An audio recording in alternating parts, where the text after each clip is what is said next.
ನಾರಾಯಣಂ ನಮಸ್ಕೃತ್ಯ ನರಂ ಚೈವ ನರೋತ್ತಮಂ ದೇವೀಂ ಸರಸ್ವತೀಂ ವ್ಯಾಸಂ ತತೋ ಗ್ರಂಥಮುದೀರಯೇ ವಿಜಾನತಾಂ ಅವಿತ್ತಸ್ಯ ಮಧ್ವಸ್ಯ ಜಗತಿ ಗುರೋಃ ಪೂರ್ವಾಚಾರ್ಯಮಹಿಷ್ಠಾನಾಂ ಇಯಂ ಪ್ರಣತಿಮಾಲಿಕಾ ಪೂರ್ಣಜ್ಞಾನಾಯ ವಿದ್ಮಹೇ ಪೂರ್ಣಾನಂದಾಯ ಧೀಮಹಿ ತನ್ನೋ ವ್ಯಾತ ಪ್ರಚೋದಯಾತ್. ಮಾತರ್ಂ ಮೇ ಮಾತರಿಶ್ವನ್ನ ಪಿತರತುಲಗುರೋ ಭ್ರಾತರಿಷ್ಟಾಪ್ತಬಂಧೋ ಸ್ವಾಮಿನ್ ಸರ್ವಾಂತರಾತ್ಮನ್ನ ಜರ ಜರಯಿತರ್ಜನ್ಮ ಮೃತ್ಯಾಮಯಾನಾಂ ಗೋವಿಂದೇ ದೇಹಿ ಭಕ್ತಿಂ ಭವತಿ ಚ ಭಗವನ್ ಊರ್ಜಿತಾಂ ನಿರ್ನಿಮಿತ್ತಾಂ ನಿರ್ವ್ಯಾಜಾಂ ನಿಶ್ಚಲಾಂ ಸದ್ಗುಣಗಣ ಬೃಹತೀಂ ಶಾಶ್ವತೀಮಾಶುದೇವಾಂ. ನಾವು ಅಗ್ನಿಪುರಾಣವನ್ನು ನೋಡ್ತಾ ಇದ್ದೇವೆ. ಅದರಲ್ಲಿ 5ನೆಯ ರಾಮಾವತಾರ ವರ್ಣನಂ ಅಂತನ್ನುವ ಒಂದು ಅಧ್ಯಾಯವನ್ನು ನೋಡ್ತಾ ಇದ್ವಿ. ಇಲ್ಲಿ ಏನು ವಿಶೇಷ ಇದೆ ಅಂತ ಅಷ್ಟೇ ಹೇಳೋಣ. ಯಾಕೆಂದ್ರೆ ಅಲ್ಲಿಯೇ ಉಂಟು, ರಾಮಾಯಣ ಮಹಂ ವಕ್ಷ್ಯೇ ನಾರದೇನ ಉದಿತಂ ಪುರ ವಲ್ಮೀಕಯೇ ಯಥಾ ತದ್ವತ್ ಪಠಿತಂ ಭುಕ್ತಿ ಮುಕ್ತಿದಂ ಅಂತ. ರಾಮಾಯಣವನ್ನು ಹೇಳ್ತೇನೆ, ನಾರದರು ವಾಲ್ಮೀಕಿಗೆ ಹೇಳಿದ ಹಾಗೆ ಅಂತ. ಒಂದು ವಿಶೇಷ ಅಂತಂದ್ರೆ, ಕಕುತ್ಸ್ಥನ ವಂಶದಲ್ಲಿ ರಘುವಿನ ವಂಶದಲ್ಲಿ ಅಜನ ಮಗ ದಶರಥ. ಆ ದಶರಥನ ಮನೆಯಲ್ಲಿ ಚತುರ್ಧಾಭೂತ್ ಸ್ವಯಂ ಹರಿಹಿ ಅಂತ, ದೇವರೇ 4 ಹುಟ್ಟಿದ್ದಾನೆ. ಅದರ ಅಭಿಪ್ರಾಯ ಏನು ಅಂತ ಹೇಳಿ ಆಚಾರ್ಯರು ಹೇಳಿದ್ದಾರೆ. ಸಾಕ್ಷಾತ್ ರಾಮನಾಗಿ, ಸಾಕ್ಷಾತ್ ವಾಸುದೇವ ರಾಮನಾಗಿ, ಉಳಿದ 3ರಲ್ಲಿ 3 ಜನ ಪ್ರವೇಶ ಮಾಡಿದ್ದಾರೆ ಅಂತ. ಆಮೇಲೆ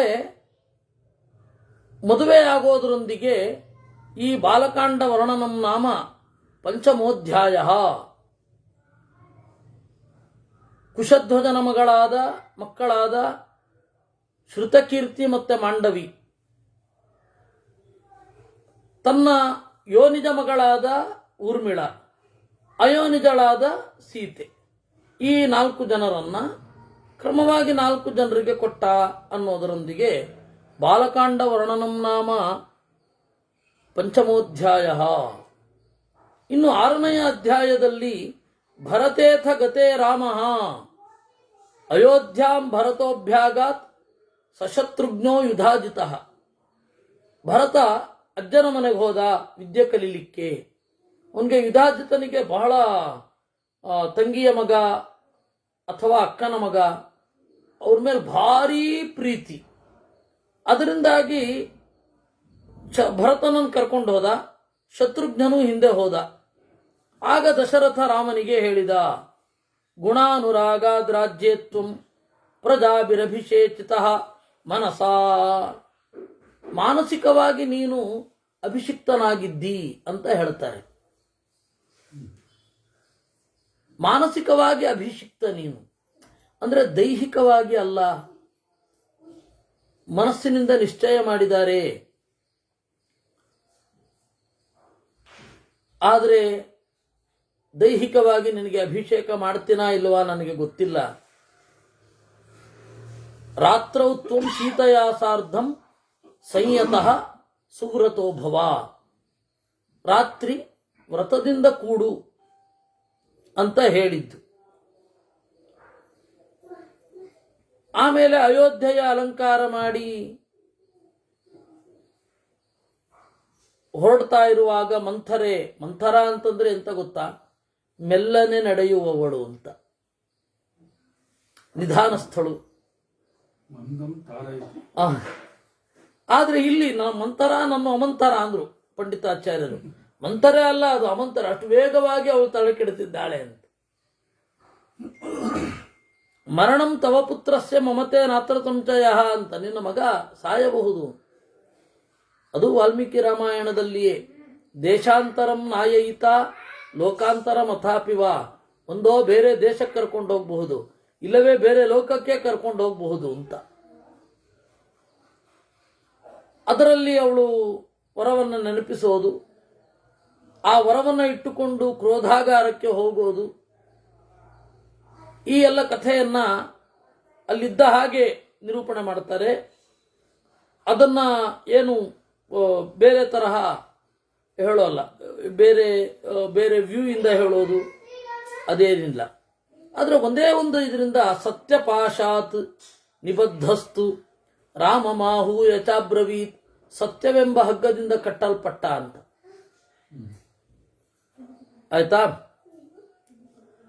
ಆಮೇಲೆ ರಾತ್ರಿ ಇವನು ಹೊರಟ, ಆ ಬೆಳಗ್ಗೆ ಇಡೀ ಪ್ರಯಾಣ ಮಾಡಿದ. ತಮಸಾ ತೀರದಲ್ಲಿ ಕುಳಿತು ಜನರನ್ನ ದಾರಿ ತಪ್ಪಿಸಿ ಅವನು ಕಾಡಿಗೆ ಹೊರಟು ಹೋದ. ರುದನ್ ರಾಜಾಪಿ ಕೌಚಲ್ಯ ಗೃಹಂ ಆಗಾತ್ ಸುದುಃಖಿತ. ಅಲ್ಲಿ ತನಕ ಅವನು ಹೊರಟ ಮೇಲೆ ಭರತನಿಗೆ, ಇದು ದಶರಥನಿಗೆ ಬಂದು ಹೇಳಿದ್ರು. ದಶರಥ ದೀನನಾದ. ಅಲ್ಲಿಯ ತನಕ ಅವನು ಕೌಸಲ್ಯ ಮನೆ ಕಡೆ ತಲೆ ಕೂಡ ಹಾಕಿರಲಿಲ್ಲ. ಸಾಯುವ ಕಡೆಗಾಲ 6 ದಿವಸ ಏನಿದೆ, ಆವಾಗ ಮಾತ್ರ ಅವನು ಕೌಸಲ್ಯೆಯ ಮನೆಯಲ್ಲಿ ಉಳ್ಕೊಂಡದ್ದು. ಅದಕ್ಕೆ ಅವಳು ಸ್ವಲ್ಪ ಕಟುವಾಗಿ ನುಡಿದಾಗ ಪತಿವ್ರತೆಯರು ಹೇಗೆ ಮಾಡಬಾರದಲ್ವಾ ಅಂತ ಕೇಳ್ತಾಳು ಅವಳು. ಅವನು ಕೇಳ್ತಾನೆ, ಆಮೇಲೆ ಕ್ಷಮಾಪಣೆ ಕೇಳ್ತಾಳು ಅವಳು. ಅಂತಹ ಕೌಸಲ್ಯಾಂ ಸಕಥಾಂ ಪೌರ್ವಾಂ ಯದ ಜ್ಞಾನಾದ್ ಹತಪುರ. ಅವಾಗ ಕೌಸಲ್ಯೆ ಅವಳಿಗೆ ಹೇಳ್ತಾನೆ ಏನಾಯ್ತು ಅಂತ. ಇಲ್ಲಿಯೂ ಕೂಡ ಯಜ್ಞದತ್ತ ಕುಮಾರಕಃ, ಆ ಶ್ರಮಣ ಕುಮಾರನ ಹೆಸರು ಯಜ್ಞದತ್ತ ಅಂತ. ಶ್ರಮಣ ಸನ್ಯಾಸಿ. ಆ ಕಥೆಯನ್ನು ಹೇಳಿ ನಾನು ಹಾಗೆ ಸಾಯ್ಬೇಕಾಯಿತು ಅಂತ ನಿರೂಪಣೆ ಮಾಡ್ತಾನೆ. ಪ್ರಬೋಧಕ ಭವಿಷ್ಯಂತಿ ನಚ ಬುದ್ಧತ್ಯ ಸೌಮೃತಃ.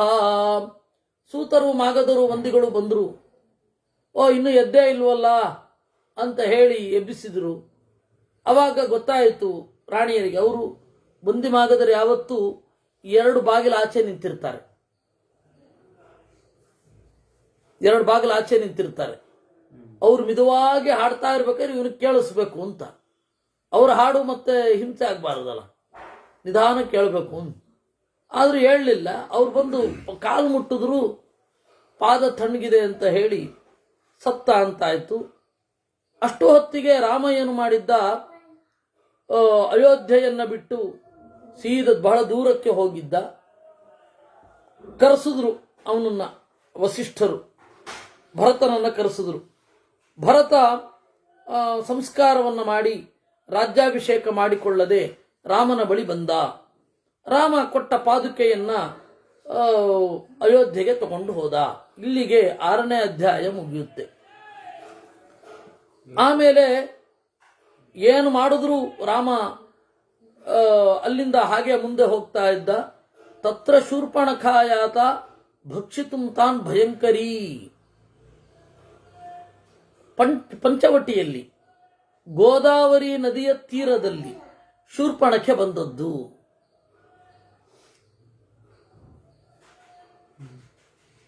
ಅವಳು ನಾನು ಅದನ್ನು ಬರೆದಿದ್ದೇನೆ, ಎಷ್ಟು ವಯಸ್ಸಾಗಿತ್ತು ಅವಳಿಗೆ ಶೂರ್ಪಣಖೆಗೆ. ಶೂರ್ಪಣಖೆ ಬಹುಯುಗ ಜೀವಿನಿ.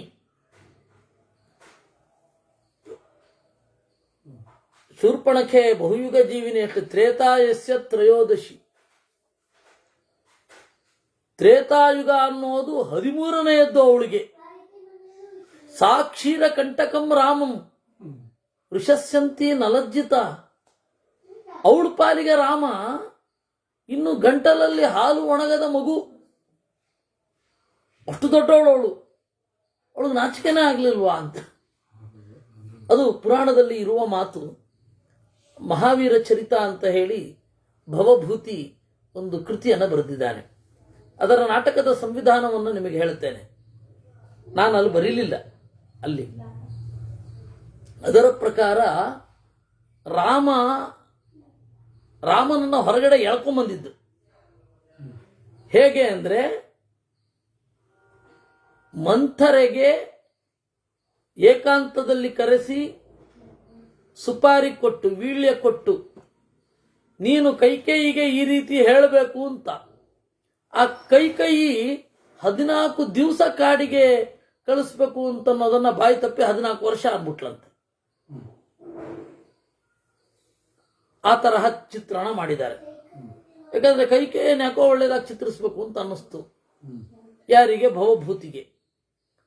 ಅದರಿಂದಾಗಿ ಇವರಿನ್ನೂ ಒಳ್ಳೇದಾಯ್ತು ಅಂತ ಅನ್ಕೋತಾರೆ ಇವರಿಬ್ರು. ಮಾಲ್ಯವಾನ್ ಅಂತನ್ನುವ ರಾವಣನ ಅಜ್ಜ ಮತ್ತೆ ಶೂರ್ಪಣಖಿ, ಅವರಿಬ್ಬರ ಮಾತಿನ ಮೂಲಕ ಇಡೀ ಕಥೆ ಓಪನ್ ಆಗುತ್ತೆ. ಅವ್ರು ಅಂದ್ಕೊಳ್ತಾರೆ, ಇಲ್ಲ ಖರನನ್ನ ಕಳಿಸೋಣ, ಸಾಯ್ತಾನೆ, ಸಾಯಲಿಲ್ಲ. ಆಮೇಲೆ ಅಯ್ಯೋ ಇದಿರ್ಲಿ, ವಾಲಿಯನ್ನ ಛೂ ಬಿಡೋಣ, ಆಗ ಸಾಯ್ತಾನೆ, ವಾಲಿಯನ್ನ ಛೂ ಬಿಟ್ರು ಸಾಯ್ಲಿಲ್ಲ. ಹೀಗೆ ಎಲ್ಲರನ್ನ ಒಂದೊಂದೇ ರಾಮನ ಮುಂದೆ ಇಟ್ಟು ಅವನನ್ನ ಪ್ರಚೋದಿಸಿ ಕೊಲ್ಲಿಸಬೇಕು ಅಂತ ಮಾಡಿದ ಪ್ರಯತ್ನ ಕಡೆಗೆ ರಾವಣ ಸಾಯೋ ಹಾಗಾಗತ್ತೆ.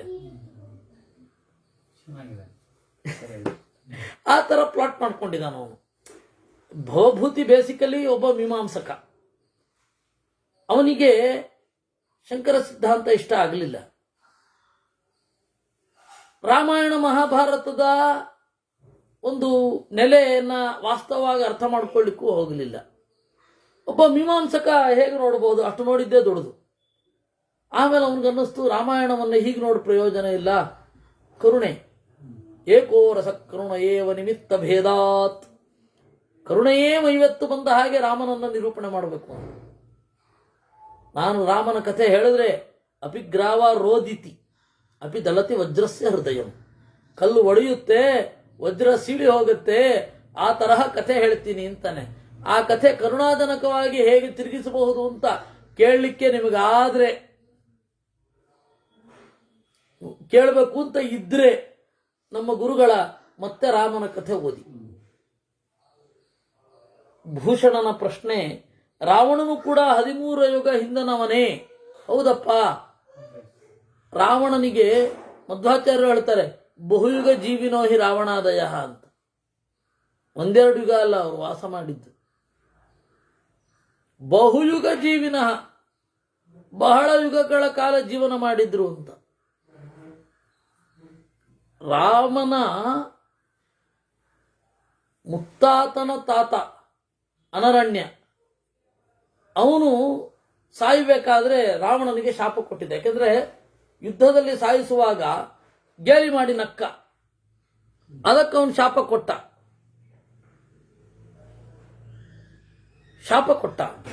ಏನಂತ?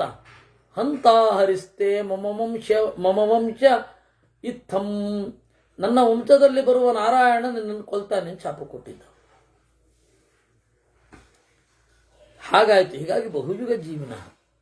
ಇಲ್ಲಿ ಏನು ಹೇಳಿದ್ರು ಅಂತಂದ್ರೆ, ಪಂಚವಟಿಯಲ್ಲಿ ಗೋದಾವರಿ ತಟದಲ್ಲಿ ಇದ್ದಾಗ ಶೂರ್ಪಣಖ ತಿನ್ಲಿಕ್ಕೆ ಬಂದ್ಲು ಅವರನ್ನ. ತತ್ರ ಶೂರ್ಪಣಖಾಯಾತ ಭಕ್ಷಿತುಂ ತಾನ್ ಭಯಂಕರಿ, ಅವರನ್ನು ತಿನ್ಲಿಕ್ಕೆ ಬಂದದ್ದು ಅಲ್ಲ. ರಾಮನನ್ನು ಮದುವೆ ಆಗ್ತೀನಿ ಅಂತ ಬಂದ, ಮದುವೆ ಆದ್ಮೇಲೆ ತಿಂತಾ ಇದ್ಲು. ಅದೊಂದು ಯೂಸ್ಟ್ರೀಟ್ ಆಗೋಗಿತ್ತು ಅವಳಿಗೆ. ಚಂದದ ಹುಡುಗರನ್ನು ನೋಡೋದು, ಅವರನ್ನು ಸೇರೋದು, ಆಮೇಲೆ ತಿನ್ನೋದು, ಮುಂದೆ ಹೋಗೋದು. ಆ ತರಹ ಅವಳಿಗೆ ಲೈಸೆನ್ಸ್ ಕೊಟ್ಟವನಾರು ಅಂದ್ರೆ ಅವಳಿಗೆ ಅಣ್ಣನೇ. ಯಾಕೆಂದ್ರೆ ಪ್ರಾಮಾದಿಕೇನ ವಿಧಿನಾಭಿಸಸಾರ ರಾಮಂ, ರಾವಣ ಒಂದು ಪ್ರಮಾದದಿಂದ ಶೂರ್ಪಣಖೆಯ ಗಂಡನನ್ನು ಕೊಂದಿದ್ದ. ಅದಕ್ಕೆ ಅವಳು ಕಾಂಪನ್ಸೇಷನ್ ಕೇಳಿದ್ಲು. ಆಗ ರಾವಣ ಹೇಳಿದ, ಬೇಕಾದವರನ್ನ ಸೇರು, ನಾನಿದ್ದೇನೆ ನಿನ್ ಜೊತೆಗೆ ಅಂತ. ಇವನ ತಪ್ಪನ್ನು ಮುಚ್ಚಿಕೊಳ್ಳಲಿಕ್ಕಾಗಿ ಈ ರೀತಿ ವರ. ಅದು ಇವಳು ತಿನ್ಕೊಂಡು ತಿರುಗ್ತಾ ಇದ್ಲು. ಅವನೇನು ಮಾಡಿದ, ಕರ್ಣನಾಸಗಳನ್ನ ಕತ್ತರಿಸಿದ. ಖರ ಹಾಗೂ ದೂಷಣರನ್ನ ಆ ನೆಪದಿಂದ ಸಾಯುವ ಹಾಗೆ ಮಾಡಿದ್ಲು. ಆಮೇಲೆ ಯಯೌ ಶೂರ್ಪಣಖಾಲಂಕ ರಾವಣಾಗ್ರೆ ಪತದ್ಭುವಿ. ರಾಮನ ಹತ್ರ ಹೋದ್ರು. ರಾವಣನ ಹತ್ರ ಹೋಗಿ ಅವಳು ಹೇಳಿದ್ಲು ಸೀತೆಯ ಬಗ್ಗೆ ಹೇಳಿದ್ಲು. ಯಾಕೆಂದ್ರೆ ಅವನಿಗೆ ರಾಮನ ಬಗ್ಗೆ ನಾನು ಹೋಗಿದ್ದೆ ಅಂದ್ರೆ ಯಾಕೆ ಹೋಗಿದ್ದೀನಿ ಬೈದ್ರಿ ಅಂತ. ಅವಳೇನ್ ಮಾಡಿದ್ಲು, ಸೀತೆಯ ಬಗ್ಗೆ ಹೇಳಿದ್ಲು. ಅವನು ಮಾರೀಚನಿಗೆ ಹೇಳಿದ. ಮಾರೀಚ ಸ್ವರ್ಣಚಿತ್ರ ಮೃಗನಾದ. ರಾವಣಾದಪಿ ಮರ್ತವ್ಯಂ ಮರ್ತವ್ಯಂ ರಾಘವಾದಪಿ ಅವಶ್ಯಂ ಯದಿ ಮರ್ತವ್ಯಂ ವರಂ ರಾಮೋ ನ ರಾವಣ ಅಂತ ನಾವು ಇಲ್ಲಿದೆ ಶ್ಲೋಕ. ಸಾಯೋದೇ ಆದ್ರೆ ರಾಘವಾದಪಿ ಮರ್ತವ್ಯಂ, ರಾಮನಿಂದಲೂ ಸಾಯಬೇಕು. ಕೆಲಸ ಮಾಡದೆ ಹೋದ್ರೆ ರಾವಣನು ಕೊಲ್ತಾನೆ. ರಾವಣನಿಂದ ಸಾಯೋದಕ್ಕಿಂತ ರಾಮನಿಂದ ಸಾಯೋದೇ ಮೇಲು. ಓ ರಾಮ, ಇದು ರಾಮ ಭಕ್ತ ಅನ್ಬಿಟ್ರು ಮಾರೀಚನನ್ನ. ಅಯ್ಯೋ ರಾಮ ತೊಂದರೆ ಮಾಡಬೇಕು ಅಂತ ಸಾಯಿಸಿದ್ದು ಅಂತ. ಈ ವಾದಿರಾಜರು ರುಕ್ಮಿಣೀಶ್ವರ ವಿಜಯದಲ್ಲಿ ಒಂದು ಕಡೆ ಹೇಳ್ತಾರೆ, ಸ್ವನಾಸಿಕಾಚ್ಛೇದಮಪೀಹ ಸೋಢ್ವ ಖಲೋ ನಿರುಂಧೆ ಖಲು ಸತ್ಪ್ರಯಾಣಂ ಅಂತ. ಒಬ್ಬ ಸಜ್ಜನನಿಗೆ ಹೇಗಾದ್ರೂ ಮಾಡಿ ಅಪಶಕುನ ಉಂಟು ಮಾಡಬೇಕು. ಅಪಶಕುನ ಉಂಟು ಮಾಡ್ಲಿಕ್ಕೇನು ಇಲ್ಲ, ಅದಕ್ಕೆ ತನ್ನ ಮೂಗನ್ನ ಕೊಯ್ದುಕೊಂಡು ಎದುರುಗಡೆ ಬರ್ತಾನಂತೆ. ರಕ್ತ ಕಂಡ್ರೆ ಅಪಶಕುನ. ಹೀಗಾಗಿ ತನ್ನ ಮೂಗನ್ನ ಕೊಯ್ದುಕೊಂಡು ಬರ್ತಾನೆ ದುರ್ಜನ. ಅದರ ಅಭಿಪ್ರಾಯ ಅವನಿಗೆ ದೇಹಾಭಿಮಾನ ಇಲ್ಲ ಅಂತಲ್ಲ, ಎದುರುಗಡೆ ಇರೋ ತೊಂದರೆ ಆಗಬೇಕು ಅಂತ. ಹಾಗೆ ಮಾರೀಚನಿಗೆ ಅಂತ ಹೇಳ್ತಾರೆ. ಮ್ರಿಯಮಾಣೋ ಮೃಗಪ್ಪರ. ಆಮೇಲೆ ಆ ಕಥೆ ಗೊತ್ತದೆ. ಎಲ್ಲಿ ಯಾವ ಅಂಶ ಇಲ್ಲಿ ಸ್ಪೆಷಲ್ ಆಗಿದೆ ಅದನ್ನ ಮಾತ್ರ ಹೇಳ್ಕೊಂಡು ಹೋಗ್ತಾ ಇದ್ದೇನೆ. ಆಮೇಲೆ ಅವನು ಅಲ್ಲಿಗೆ ಹೋದ. ರಾವಣ ಬಂದ, ಅವಳನ್ನು ಕರ್ಕೊಂಡು ಹೋದ.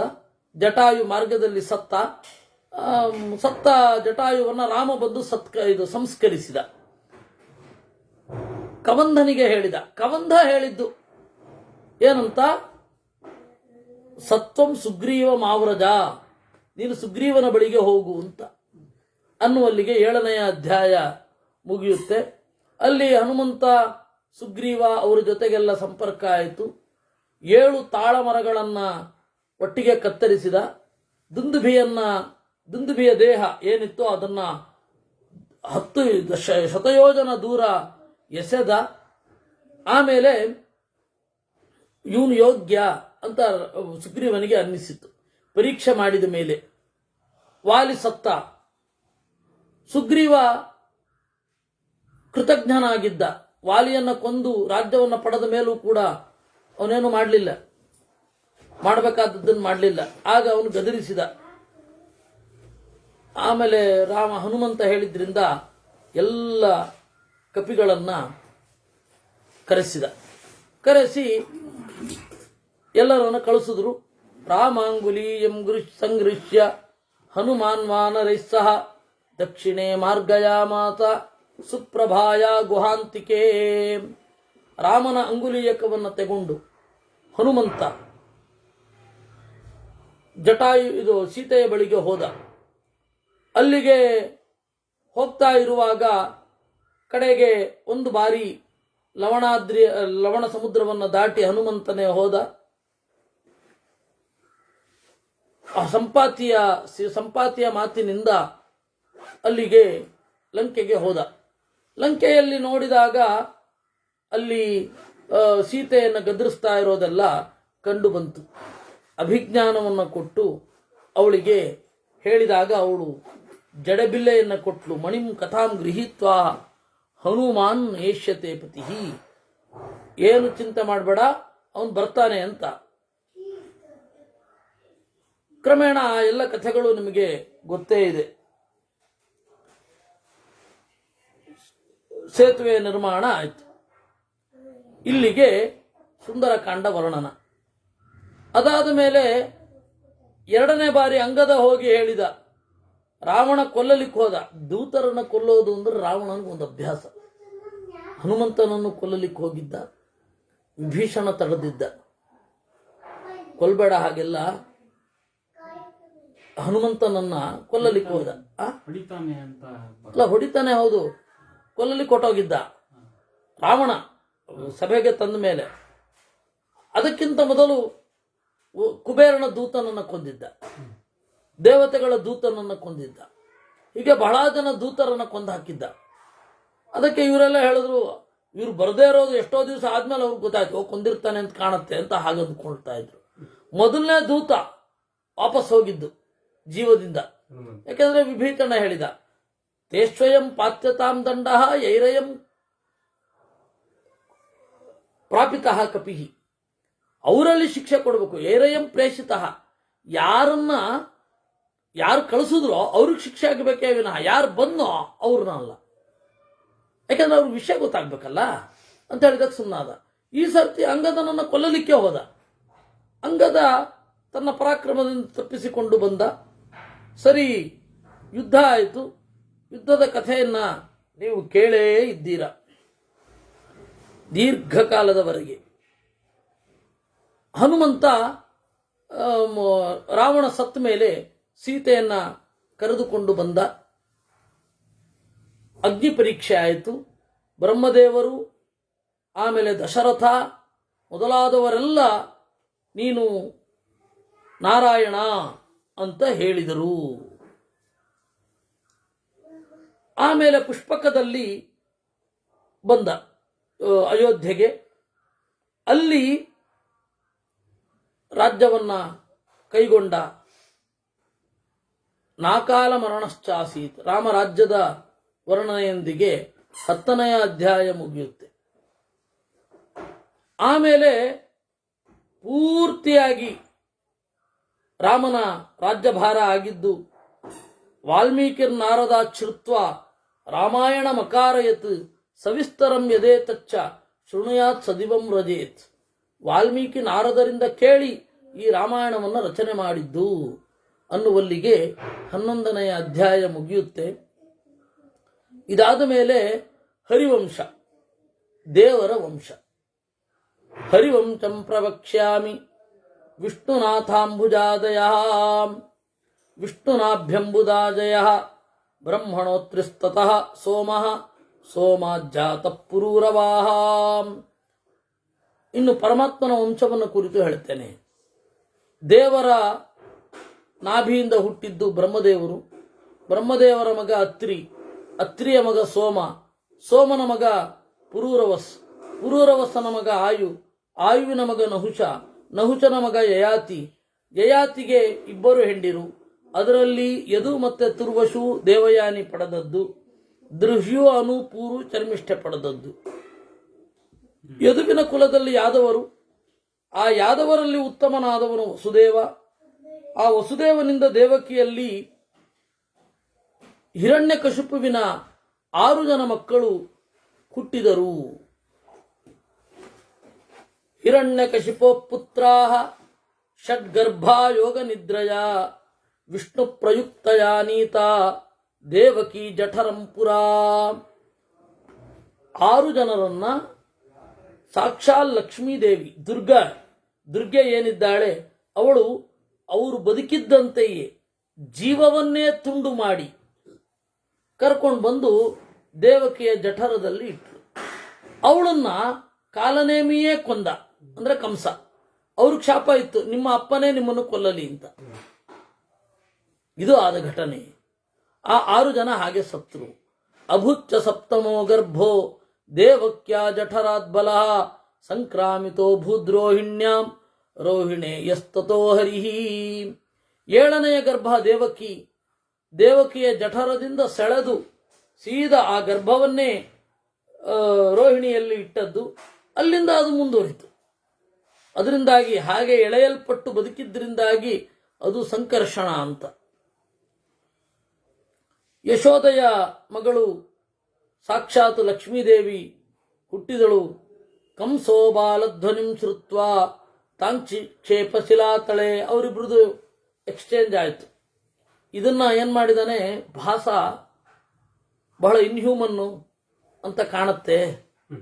ಅದಕ್ಕೆ ಸತ್ತೋಗಿರೋ ಮಗುವನ್ನ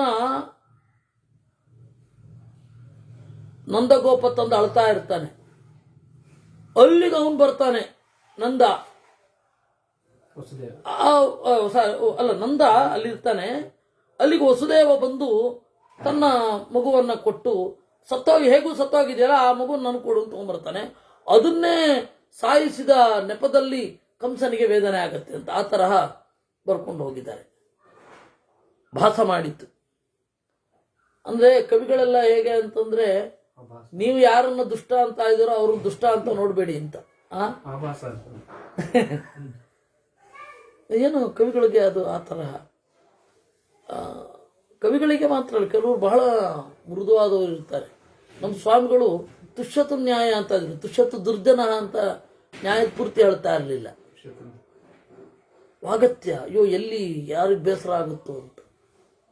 ಹಾಗೆ ಅಷ್ಟು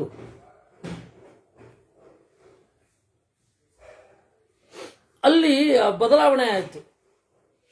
ಕಂಸೋ ಬಾಲಧ್ವನಿಂ ಶ್ರುತ್ವ ತಾಂಚಿಕ್ಷೇಪ ಶಿಲಾತಳೇ.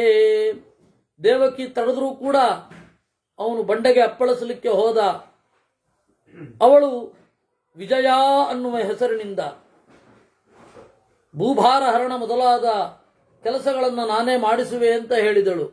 ಅವಳನ್ನ ಆರ್ಯ, ದುರ್ಗಾ, ವೇದಗರ್ಭ, ಅಂಬಿಕಾ, ಭದ್ರಕಾಳ್ಯಪಿ, ಭದ್ರಾ, ಕ್ಷೇಮ್ಯಾ, ಕ್ಷೇಮಕರಿ, ನೈಕ ಬಾಹುರ್ನಮಾಮಿತಾಂ ಅಂತ ಒಂದೇ ಶ್ಲೋಕ.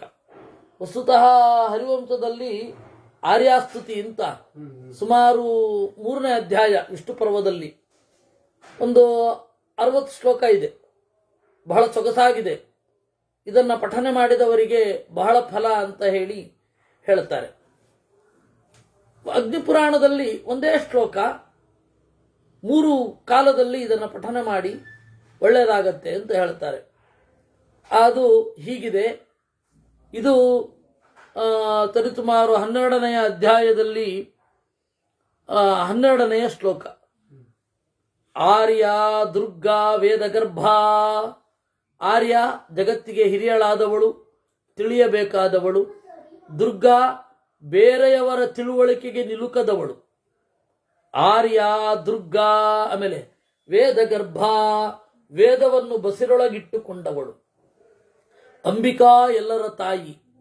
ಭದ್ರ ಕಾಳ್ಯಪಿ, ಸಜ್ಜನರಿಗೆ ಭದ್ರಳು, ದುರ್ಜನರಿಗೆ ಕಾಳಿ, ಕರ್ಪಿನವಳು. ಭದ್ರಾ, ಅಂತಿಮವಾಗಿ ಎಲ್ಲರಿಗೂ ಮಂಗಳವನ್ನು ಉಂಟು ಮಾಡುವವಳು. ಕ್ಷೇಮ್ಯ, ಕ್ಷೇಮವನ್ನು ಉಂಟು ಮಾಡುವವಳು. ಕ್ಷೇಮದಿಂದ ಗಮ್ಯಳು. ನೈಕ ಬಾಹು, ಬಹಳ ತೋಳುಗಳನ್ನು ತೊಟ್ಟವಳು. ಅವಳಿಗೆ ನಮಸ್ಕಾರ. ತ್ರಿಸಂಧ್ಯಂ ಯಪ್ಪಠೇನ್ನಾಮ ಸರ್ವಾನ್ ಕಾಮಾನವಾಪ್ನುಯಾತ್. ಈ 3 ಕಾಲದಲ್ಲಿಯೂ ಈ ಶ್ಲೋಕವನ್ನ ಪಠನೆ ಮಾಡಿದರೆ ಎಲ್ಲ ಬಯಕೆಗಳು ಈಡೇರುತ್ತವೆ. ಕಂಸನು ಕೂಡ ಪೂತನೆ ಮೊದಲಾದವರನ್ನು ಕಳಿಸಿದ. ಅವರೆಲ್ಲ ಸತ್ರು. ಆಮೇಲೆ ರಾಮಕೃಷ್ಣರು ಇಲ್ಲಿ ತಿರುಗ್ತಾ ಇದ್ರು. ಕೃಷ್ಣಶ್ಚ ಉಲೂಖಲೆ ಬದ್ಧ ದಾಮ್ನಾ ವ್ಯಗ್ರ ಯಶೋದಯ. ಯಮಲಾರ್ಜುನ ಮಧ್ಯೇಗಾದ್ ಭಗ್ನೌಚ ಯಮಳಾರ್ಜುನವು. ಯಮಳಾರ್ಜುನ ಭಂಜನವಾಯಿತು, ಶಕಟಾಸುರ ಸಂಹಾರವಾಯಿತು, ಪೂತನಾ ಸಂಹಾರವಾಯಿತು. ವೃಂದಾವನಕ್ಕೆ ಹೋದ. ಬೃಂದಾವನಕ್ಕೆ ಹೋಗ್ತಾ ಇರಲಿಲ್ಲ ಇವರು. ಕಾಡಿನ, ನೀವು ಮಧುರಾ ಹೇಗೆ ನೋಡಿದ್ರೆ ಮಧುರಾ ಇದೆ. ಕಾಡಿನ ಮಧುರಾ ನಗರದ ಒಂದು ಕಡೆ ಕಾಡು. ಆ ಕಾಡಿಗೆ ಬೃಹದ್ವನ ದೊಡ್ಡ ಕಾಡು ಅಂತ. ಈ ಕಾಡಿಗೆ ಏನಂತ ಕರೀತಾರೆ? ವೃಂದಾವನ. ಈಗ ವೃಂದಾವನದಲ್ಲಿ ನಮ್ಗೆ ಆ ವನ ಕಾಣಲ್ಲ. ಯಾಕೆ ಅಂತಂದ್ರೆ ನಮ್ಮ ವಿಷ್ಣು ಶರತ್ ಇದಾನಲ್ಲ, ಅವನು ಹೇಳ್ತಾ ಇದ್ದ, ಮೊದಲು ಕಾಡೇ ಇತ್ತು ಪೂರ್ತಿ. ಅದನ್ನು ಯಾಕೆ ತಪ್ಪಿಸಿದ್ದು ಅಂತ ಹೇಳಿದರೆ, ಆ ಕಾಡು ನೀವು ತೆರಿಗೆ ಕಟ್ಟಲೇಬೇಕು ಅಂತ ಬ್ರಿಟಿಷರು ಹೇಳಿದ್ದಕ್ಕೆ ಹೆಂಗೆ ತೆರಿಗೆ ಕಟ್ಟೋದು ಅಂತ ಕೇಳಿದ್ರಂತೆ ಆ ಗ್ರಾಮದವರು. ನೀವು ಇದನ್ನು ಅಗ್ರಿಕಲ್ಚರಲ್ ಲ್ಯಾಂಡ್ ಆಗಿ ಬದಲಾಯಿಸಬೇಕು ಅಂತ ಹೇಳಿದ್ರಂತೆ. ಹೀಗಾಗಿ ಅಲ್ಲಿ ಕಾಡು ನಾಶ ಆಗಿರೋದು. ನಿಮಗೆ ಇವತ್ತು ವೃಂದಾವನದಲ್ಲಿ ಯಾವ ಕಾಡು ಇಲ್ಲ. ಯಾಕೆ ಅಂದ್ರೆ ಬ್ರಿಟಿಷರ ಒಂದು ಪಾಪದ ಕೆಲಸ. ಇದನ್ನು ಅಗ್ರಿಕಲ್ಚರಲ್ ಲ್ಯಾಂಡ್ ಆಗಿ ಪರಿವರ್ತನೆ ಮಾಡಿ ನೀವು ಟ್ಯಾಕ್ಸ್ ಕಟ್ಟದೆ ಹೋದ್ರೆ ನಿಮ್ಮನ್ನು ಕೊಲ್ತೇವೆ ಇತ್ಯಾದಿ ಇತ್ಯಾದಿಗಳು ಆಯಿತು ಅಂತ ಹೇಳಿ ಈಗ ಅದು ವೃಂದಾವನಕ್ಕೆ ನೀವು ಹೋದರೆ ಅದು ಕಾಣೋದೇ ಇಲ್ಲ. ಈ ಬೃಹದ್ವನ ಏನಿದೆ, ಆ ಬೃಹದ್ವನ ಎಡಭಾಗದಲ್ಲಿತ್ತು ಅಂತ ಅಂದ್ಕೊಳ್ಳಿ. ಮಧುರೆಗೆ ಇಲ್ಲ, ಈಗಿಲ್ಲ. ಬಲಭಾಗ ಏನಿದೆ ಅದು ಬೃಹದ್ವನ, ಅದು ಕುರುಕ್ಷೇತ್ರಕ್ಕೆ ಹತ್ತಿರವಾದದ್ದು. ಈಚೆ ವೃಂದಾವನಕ್ಕೆ ಬರ್ತಾ ಇರಲಿಲ್ಲ, ಯಾಕೆಂದ್ರೆ ವೃಂದಾವನದಲ್ಲೆಲ್ಲ ರಾಕ್ಷಸರು ಇರ್ತಾ ಇದ್ರು. ಆದ್ರೆ ಹಾಗೆ ಬರದೇ ಹೋದ್ರೆ ಈ ಕಾಡು ಕ್ರಮೇಣ ನಾಡಾಗತ್ತೆ ಅಂತ ಹೇಳಿ ದೇವರು ಹೇಳಿದ. ಇದರಲ್ಲಿ ಯಾವುದರಲ್ಲಿ, ಹರಿವಂಶದಲ್ಲಿ ಒಂದು 5 ವರ್ಷದ ಇರುವಾಗ ಒಂದು ಕಾಡು ಹಳ್ಳಿಯಾಗೋದರ ಪ್ರಾಬ್ಲಮ್ ಏನು ಅಂತ ಹೇಳ್ತಾನೆ ಅವನು. ಮತ್ತೆ ಈಗಲೇ ಏನು ಕೆಟ್ಟಿದೆ ಅಂತ ಹೇಳ್ತಾನೆ. ಅದಕ್ಕೆ ತೋಳಗಳನ್ನು ಸೃಷ್ಟಿ ಮಾಡಿ ಅವರನ್ನು ಓಡಿಸಿ ಅವರು ವೃಂದಾವನಕ್ಕೆ ಬಂದರು. ವೃಂದಾವನಕ್ಕೆ ಬಂದಾಗ ದೇವರಿಗೆ ವೃಂದಾವನದಲ್ಲಿ ಇರುವ ಎಲ್ಲ ದೈತ್ಯರನ್ನ ನಾಶ ಮಾಡ್ಲಿಕ್ಕಾಯ್ತು. ಸೊ ವೃಂದಾವನವನ್ನು ಕ್ಲೀನ್ ಮಾಡ್ಲಿಕ್ಕೆ ಅವನು ಬಂದಿದ್ದು. ಆಮೇಲೆ ಧೇನುಕ ಅಂತ ಕತ್ತೆ ರೂಪದಲ್ಲಿದ್ದ ಅಸುರನನ್ನು ಕೊಂದ. ಆಮೇಲೆ ಅರಿಷ್ಟ ಅಂತ ಹೇಳಿ ಗೋವಿನ ರೂಪದಲ್ಲಿದ್ದ ಅವನನ್ನು ಕೊಂದ, ದೈತ್ಯನನ್ನ. ಕುದುರೆ ರೂಪದಲ್ಲಿದ್ದ ಕೇಶಿಯನ್ನು ಕೊಂದ. ಇವರೆಲ್ಲ ಒಂದು ಇಡೀ ಜೆನೆಟಿಕಲ್ ಕಾಂಟಾಮಿನೇಷನ್ ಮಾಡಲಿಕ್ಕೆ ತಯಾರಾಗಿದ್ದವರು. ಅದನ್ನೆಲ್ಲ ಕ್ಲೀನ್ ಮಾಡಿದ. ಕ್ಲೀಂ ಕೃಷ್ಣಾಯ ನಮಃ. ನಮಸ್ಕೃತ ಮಹೇಂದ್ರೇಣ. ಆಮೇಲೆ ಇಂದ್ರನ ಗರ್ವಭಂಗ ಮಾಡಿದ. ಇಂದ್ರನ ಗರ್ವಭಂಗ ಅಂತ ಹೇಳಿ ಇವತ್ತು ನಾವು ಹೀಗೆ ಹೇಳ್ತೇವೆ. ಹೌದು, ಅದು ಒಂದು. ಅದರ ಜೊತೆಗೆ ಒಂದು ಊರು ಅಂತಂದ್ರೆ ಜಾತ್ರೆ ಹೀಗಿರಬೇಕು, ಆ ಜಾತ್ರೆಯನ್ನ ನಿರೂಪಣೆ ಮಾಡಿದವ. ಇವತ್ತು ನಮ್ಮ ಒಂದು ರಾಜ್ಯದಲ್ಲಿ ಎಲ್ಲಾರೊಂದು ಕಡೆ ಒಂದು ಜಾತ್ರೆ ಇದ್ದೇ ಇರುತ್ತೆ. ಅಷ್ಟು ಜನ ಬದುಕ್ತಾರಲ್ಲ. ಅಲೆಮಾರಿ ಜನಾಂಗದವರೆಲ್ಲ ಬದುಕೋದು ಹೇಗೆ? ಹಬ್ಬಗಳಿಲ್ಲದೆ ಹೋದ್ರೆ, ಜಾತ್ರೆಗಳಿಲ್ಲದೆ ಹೋದ್ರೆ ಅಲ್ವೇ? ರಥಸ್ಥೋ ಮಥುರಾಜ್ಜಾಗಾತ್ ಮಥುರಾಂಚಾಗಾತ್ ಕಂಸೋಕ್ತ ಕ್ರೂರ ಸಂಸ್ತುತಃ. ಇಷ್ಟು ಹೊತ್ತಿಗೆ ಗೊತ್ತಾಯ್ತು. ಸುಮಾರು 12 ರತೆ ಗೊತ್ತೇ ಆಗಲಿಲ್ಲ ಅವನಿಗೆ, ಕಂಸನಿಗೆ. ಬಹಳ ಬಲಿಷ್ಠರು ದುರಾಡಳಿತ ಮಾಡ್ತಾ ಕೆಲವೊಮ್ಮೆ ಪ್ರಮಾದಕ್ಕೊಳಗಾಗ್ತಾರೆ. ಜನಸ್ಥಾನದಲ್ಲಿ ಏನಾಯಿತು ಅಂತ ರಾವಣನಿಗೆ ಗೊತ್ತಾಗಲಿಲ್ಲ. ಹಾಗೆ ಮಧುರೆಯಲ್ಲಿ ಏನಾಗ್ತಾ ಇದೆ ಅಂತ ಹೇಳಿ ಏನು ತೊಂದರೆ, ಅವನು ಮುಂದೆ ಹೇಳ್ತಾರೆ, ಅವನು ಸರಿಯಾಗಿ ಕೋಟೆ ಕೊತ್ತಲಗಳನ್ನು ದುರಸ್ತಿ ಮಾಡಿಸಿರ್ಲಿಲ್ಲ ಅಂತ ಕಂಸ. ನನ್ಯಾರು ಮುಟ್ತಾನೆ ಅಂತ, ನನ್ಯಾರು ಮುಟ್ಟವರು? ಕಾನ್ಫಿಡೆನ್ಸ್. ಜರಾಸಂಧನ ಅಳಿಯ ಬೇರೆ, ನನಗೆ ಬಲ ಇದೆ ಬೇರೆ. ಅದಕ್ಕೆ ಯಾವ ಕೋಟೆಯ ಕಟ್ಟಡಗಳು ಸರಿಯಾಗಿಲ್ಲ, ಯಾವ ವಾಚಟವರಸು ಸರಿಯಾಗಿಲ್ಲ, ಆಯುಧಗಳೆಲ್ಲ ತುಕ್ಕು ಹಿಡಿದಿದೆ ಅಂತಾನೆ. ಆಯುಧಗಳೆಲ್ಲವೂ ತುಕ್ಕು ಹಿಡಿದಿದೆ ಅಂತ ತಮ್ಮ ದೈನೇತಿ ಪರಿಸ್ಥಿತಿಯನ್ನ ಯಾದವರು ಹೇಳಿಕೊಂಡಾಗ ದೇವರು ಆಯ್ತು ವ್ಯವಸ್ಥೆ ಮಾಡುತ್ತೇನೆ ಅಂತ ಹೇಳಿ ಗೆರಿಲ್ಲಾ ವಾರು ಅವಾಗ ಶುರು ಮಾಡಿತ್ತು. ಗೋಪೀಭಿರನ್ನು ರಕ್ತಾಭಿಹಿ. ಆಮೇಲೆ ರಜಕನನ್ನ ಕೊಂದ. ರಜಕಂಚ ಅಪ್ರಯಚ್ಛಂತಂ ಹತ್ವಾ ವಸ್ತ್ರಾಣಿ ಚಾಗ್ರಹೀತ. ಕಂಸನಿಗೆ ಗೊತ್ತಾಯಿತು ಕಡೆಗೆ. ಅಕ್ರೂರನ ಮೂಲಕ ಉಪಾಯವಾಗಿ ಕರೆದು ತಂದ. ಬಿಲ್ಲು ಹಬ್ಬ ಅಂತ. ಬಿಲ್ಲು ಹಬ್ಬ ಅಂತ ಹೇಳಿದ್ರೆ ಬಿಲ್ಲೊಂದು ನೆಪ. ಬಿಲ್ಲಿನ ಮೂಲಕ ಒಂದು ಜಾತ್ರೆ. ಆ ಜಾತ್ರೆಯಲ್ಲಿ ಕ್ರೂರ ಕ್ರೀಡೆಗಳೇ ನಡೀತಾ ಇದ್ದದ್ದು. ಅಲ್ಲಿ ಅವರೆಲ್ಲ ಇದ್ರಲ್ಲ, ಮುಷ್ಟಿಕಾಸುರ, ಚಾಣೂರ, ಅವರೆಲ್ಲ ಎದುರುಗಡೆ ಇರುವ ಮಲ್ಲರನ್ನ ಕೊಂದೇ ಬಿಡ್ತಾ ಇದ್ರು. ಕೊಲ್ಲೋದು ಆಟದ ನಿಯಮಕ್ಕೆ ವಿರುದ್ಧ, ಸೋಲಿಸ್ಬೇಕಷ್ಟೇ. ಆದ್ರೆ ಕೊಲ್ಲೋದೇನಿದೆ ಆ ತರಹ. ಅದಕ್ಕೆ ಇವನೇನ್ ಮಾಡಿದ, ಯಾವ ಬಿಲ್ಲು ಹಬ್ಬ ಅಂತ ಕರೆದ್ರಲ್ಲ, ಇಡೀ ಜಾತ್ರೆಗೆ ಆಸರೆ ಏನು ಅಂತಂದ್ರೆ ಬಿಲ್ಲು. ಆ ಬಿಲ್ಲನ್ನೇ ಮುರಿತೀನಿ ಮುರಿದ. ಬಿಲ್ಲು ಮುರಿದ ಮೇಲೆ ಜಾತ್ರೆ ನಿಲ್ಬೇಕು ತಾನೆ, ಕಂಟಿನ್ಯೂ ಆಯ್ತು ಅಂದ್ರೆ ಬಿಲ್ಲು ಮುಖ್ಯವೇ ಅಲ್ಲ ಅಲ್ಲಿ ಅಂತ. ಇದೆಲ್ಲ ಸೂಕ್ಷ್ಮ. ನೀವು ನೋಡಿದ್ರೆ ಎಲ್ಲ ಏನ್ ನಡೀತಾ ಇದೆ ಇಲ್ಲಿ ಅಂದ್ರೆ, ಅವ್ರನ್ನ ಕೊಲ್ಲಬೇಕು ಅಂತನ್ನುವ ಒಂದು ಇಡೀ ಜಾತ್ರೆಯನ್ನೇ ಒಂದಿಬ್ರು ವ್ಯಕ್ತಿಗಳನ್ನ ಕೊಲ್ಲಲಿಕ್ಕೆ ಮಾಡ್ತಾನೆ. ಜಾತ್ರೆಯನ್ನೇ ತನ್ನ ಚರಿಷ್ಮಾ ಉಳಿಸ್ಕೊಳ್ಳಿಕ್ ಮಾಡ್ತಾನೆ ಒಬ್ಬ ಕಂಸ ಅಂತಂದ್ರೆ ದುರಾಡಳಿತದ ಪೀಕ್ ಅಲ್ವಾ ಅದು? ಹೌದು, ರಥ ಮುರಿದ್ರು ರಥೋತ್ಸವ ಮಾಡಿದ ಹಾಗೆ. ಇಲ್ಲವೇ ಇವನು ಅಭಿನವ ಗುಪ್ತ ಧ್ವನ್ಯಾಲೋಕ ಅಂತ ಒಂದು ಗ್ರಂಥ ಇದೆ, ಅದಕ್ಕೆ ಒಂದು ಟೀಕೆ. ಅದರಲ್ಲಿ ಅವನು ಹೇಳ್ತಾನೆ, ಪ್ರತಿಮಾ ವಿಕ್ರಿಯ ಯಾತ್ರೋತ್ಸವ ಅಕಾರ್ಷೀತ್ ಅಂತ. ಪ್ರತಿಮೆಗಳನ್ನು ಮಾರ್ಬಿಟ್ಟು ದೇವ್ರ ಪೂಜೆ ಮಾಡಿದ ಅಂತ. ಆ ಥರದ ಜನಾಂಗ ಎಲ್ಲ ಇವುಗಳೆಲ್ಲ. ದತ್ತಾನುಲೇಪನಾಂ ಕುಬ್ಜಾಂ ನಮ್ಮ ಸರ್ಕಾರ ಮಾಡತ್ತಲ್ಲ. ಸರ್ಕಾರ ಏನದು ಹಂಪಿ ಉತ್ಸವ. ಕನ್ನಡ ಬರೋವ್ರಿಗೆ ಒಬ್ರು ಎಲ್ಲ ಅಲ್ಲಿಂದ ಕರೆಸಿರ್ತಾರೆ. ಅವ್ರು ಕನ್ನಡ ಕೆಟ್ಟದಾಗ ಹಾಡ್ತಾರೆ. ರವಿವರ್ಮನ ಕುಂಚದ ಕಲ್ಲೆ ಬಲ್ಲೆ ಅಂತಾರೆ. ಅವ್ರನ್ನ ಕರೆಸ್ಬಿಟ್ಟಿರ್ತಾರೆ. ಏನ್ ಮಾಡೋದಾಗಾಯ್ತು? ಮತ್ತಂ ಕೋಲಯ ಪೀಡಂ, ಕೋಲಯ ಪೀಡ ಅಂತನ್ನುವ ಆನೆಯನ್ನ ಕೊಂದ. ಕಂಸದವರು ನೋಡ್ತಾ ಇರಬೇಕಾದ್ರೇನೆ ಚಾಣೂರ, ಮುಷ್ಟಿಕ ಅವರನ್ನೆಲ್ಲರನ್ನು ಕೊಂದ. ಆಮೇಲೆ ಮಧುರಾಧಿಪತಿ ಕಂಸನನ್ನ ಕೊಂದು ತತ್ಪಿತರಂ ಅವರ ಅಪ್ಪನನ್ನ ರಾಜನನ್ನಾಗಿ ಮಾಡಿದ. ಅವನು ರಾಜ್ಯವನ್ನ ಪಡಿಲಿಲ್ಲ. ಆ ಕಂಸನ ಹೆಂಡತಿಯರು ಅಸ್ಥಿಪ್ರಾಸ್ತೆಯರು ಜರಾಸಂಧನ ಮಕ್ಕಳು ಜರಾಸಂಧನಿಗೆ ದೂರು ಕೊಟ್ಟರು. ಅವನು ಕೃಷ್ಣನ ಮೇಲೆ ದಂಡೆತ್ತಿ ಬರಲಿಕ್ಕೆ ಕಾರಣ ಆಯಿತು. ಪೌಂಡ್ರಕ ಎಲ್ಲರೂ ಭೌಮಂಚ ನರಕಂ ಹತ್ವ ಅವರನ್ನ ಕೊಂದು, ನರಕಾಸುರನನ್ನ ಕೊಂದು, ಕನ್ಯೆಯರನ್ನ ತಂದು ಅವರೆಲ್ಲರನ್ನ ಮದುವೆ ಆದ. ಷೋಡಶ ಸ್ತ್ರೀ ಸಹಸ್ರಾಣಿ ರುಗ್ಮಿಣ್ಯಾದ್ಯಾಸ್ತಥಾಷ್ಟಚ. ಆಮೇಲೆ ನರಕಾಸುರನನ್ನ ಕೊಂದ. ಸಾಂದೀಪಿನೇಶ್ಚ ಶಸ್ತ್ರಾಸ್ತ್ರಂ ಜ್ಞಾತ್ವಾ ತದ್ಬಾಲಕಂ ದದು. ಆಮೇಲೆ ಸಾಂದೀಪಿನಿಯ ಹತ್ತಿರ ಅಂದ್ರೆ ಇಲ್ಲಿ ಒಟ್ಟು ಕಾಲಕ್ರಮದ ವಿವಕ್ಷೆ ಇಲ್ಲದೆ ಹೇಳಿದ್ದು. ಪಂಚಜನನನ್ನ ಕೊಂದು ಪಾಂಚಜನ್ಯವನ್ನ ಪಡೆದ. ಮುಚುಕುಂದನಿಗೆ ಮುಕ್ತಿಯನ್ನ ಕೊಟ್ಟ. ಆಮೇಲೆ ಪ್ರದ್ಯುಮ್ನನ ಮೂಲಕ ಶಂಬರಾಸುರನನ್ನ ಕೊಲ್ಲಿಸಿದ. ತಪಸಾ ಶಿವಪುತ್ರೋಭೂತ್ ಮಯೂರಧ್ವಜ ಪಾತಿತಃ. ಬಾಣ ಬಲಿಯ ಮಗ.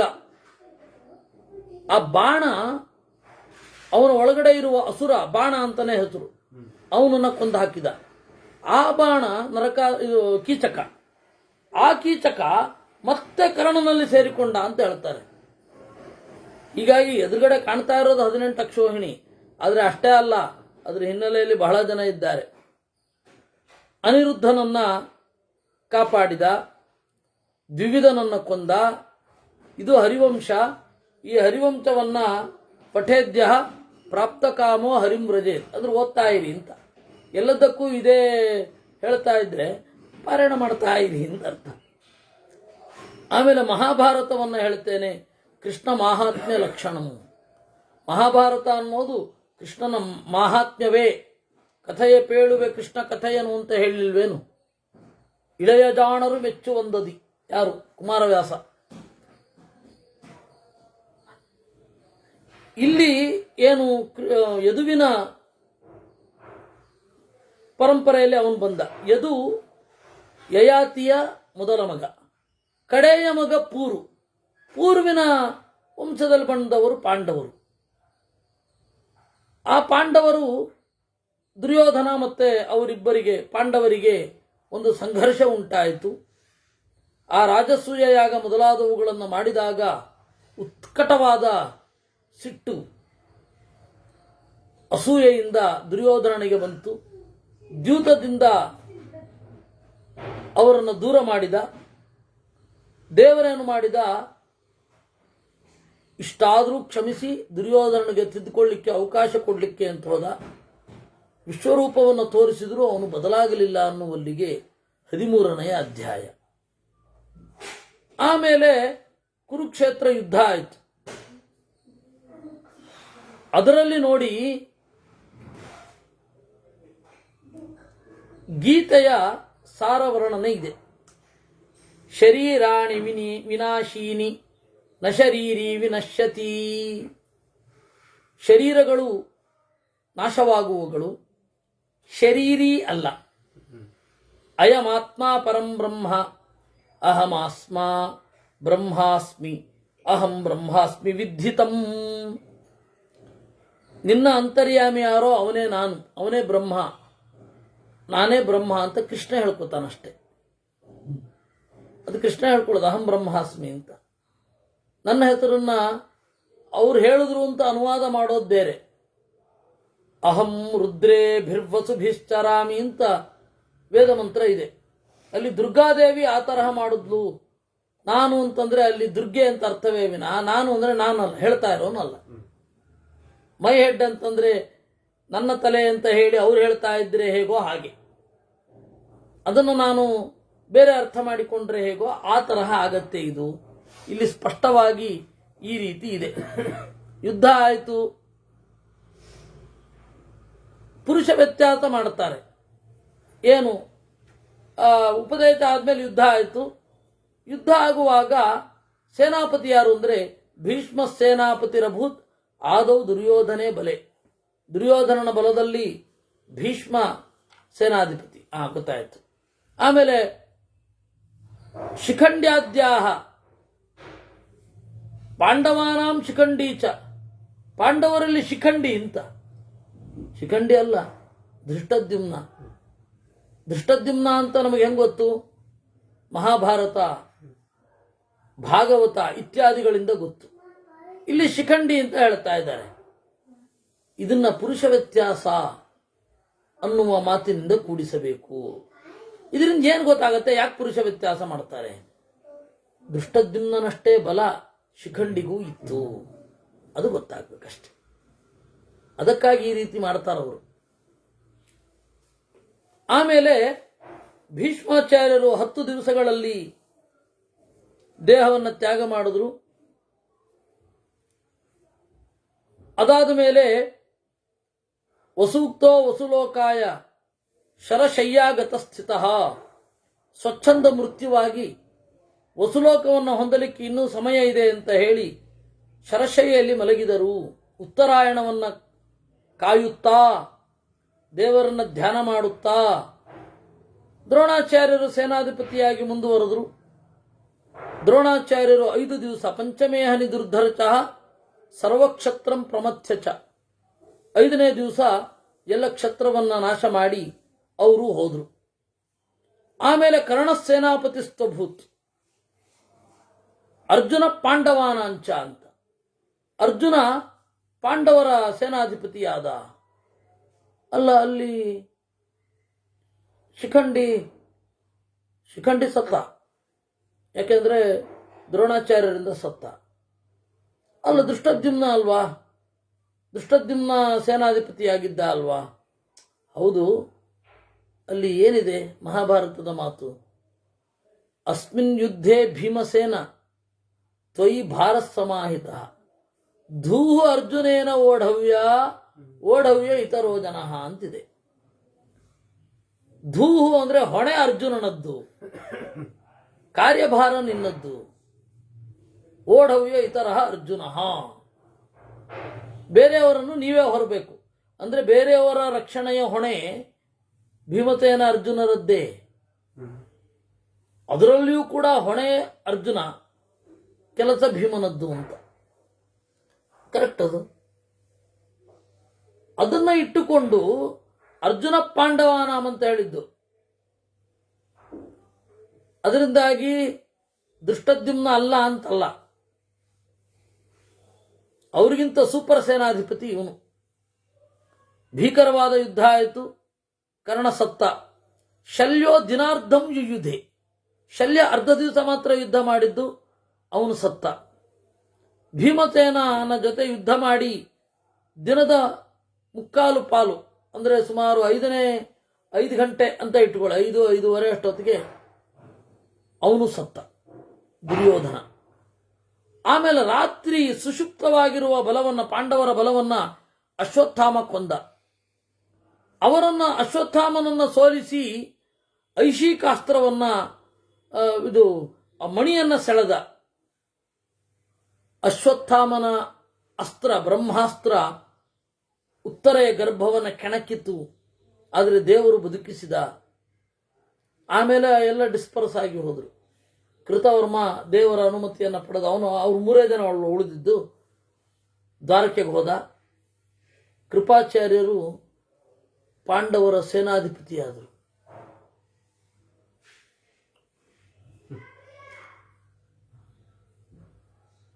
ಆಮೇಲೆ ಅಶ್ವತ್ಥಾಮಾಚಾರ್ಯರಿಗೆ ಶಾಪ ಬಂತು.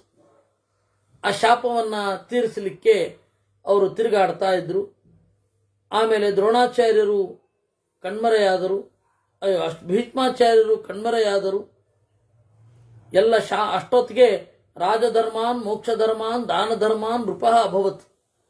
ಅಶ್ವಮೇಧದಲ್ಲಿ ದಾನ ಮಾಡಿದ, ಮತ್ತೆ ಉಪದೇಶ ಆಯಿತು, ಅದು ಶೇಷಧರ್ಮ ಪರ್ವ ಅಂತ. ಅರ್ಜುನನಿಗೆ ಅನುಗೀತೆಯ ಉಪದೇಶ ಆಯಿತು. ಆಮೇಲೆ ಯಾದವರು ಹೋಗಿದ್ದನ್ನು ಕೇಳಿ ತನ್ನ ಎಲ್ಲ ತಮ್ಮಂದಿರ ಜೊತೆಗೆ ಧರ್ಮರಾಜ ಸ್ವರ್ಗಕ್ಕೆ ನಡೆದ. ಇದು ಮಹಾಭಾರತದಲ್ಲಿ 14ನೇ ಅಧ್ಯಾಯ. ಇಷ್ಟು ಹೇಳಿದ ಮೇಲೆ ಯಾರ್ಯಾರು ಏನೇನಾದರೂ ಅಂತ ಹೇಳಿ ಅವರವರ ಒಂದು ಅಂಶವನ್ನ ನಿರೂಪಣೆ ಮಾಡ್ತಾರೆ. ಮತ್ತೆ ವಂಶ ಬಲಭದ್ರ ಅನಂತಮೂರ್ತಿ ಪಾತಾಳ ಸ್ವರ್ಗಮೀವಾನ್ ಅವಿನಾಚಿ ಹರಿರ್ದೇವೋ ಧ್ಯಾನಭಿರ್ಧ್ಯೇಯ ಏವತಃ. ದೇವರಿಗೆ ವಿನಾಶ ಇಲ್ಲ ಅಂತ ಅಂದ್ರೆ ಮೌತಲ ಪರ್ವದಲ್ಲಿ ಕೃಷ್ಣ ಸತ್ತಿಲ್ಲ ಅಂತ ಹೇಳಿ ಆ ಥರ ತನ್ನಂತೆಯೇ ಇರುವ ಒಂದು ಶರೀರವನ್ನು ಸೃಷ್ಟಿ ಮಾಡಿ ಹೋಗಿದ್ದು ಅಂತ. ಸ್ತ್ರೀಯರೆಲ್ಲ ಶಾಪದಿಂದ 16,100 ಮಂದಿ ಅವರೆಲ್ಲ ಶಾಪದಿಂದ ಮ್ಲೇಚ್ಛವಶರಾದರು. ಮತ್ತೆ ಕೃಷ್ಣನೇ ಹೇಳಿ ಕಳುಹಿಸಿದ, ವೇದವ್ಯಾಸರು ಹೇಳಿ ಕಳಿಸಿದ್ರು.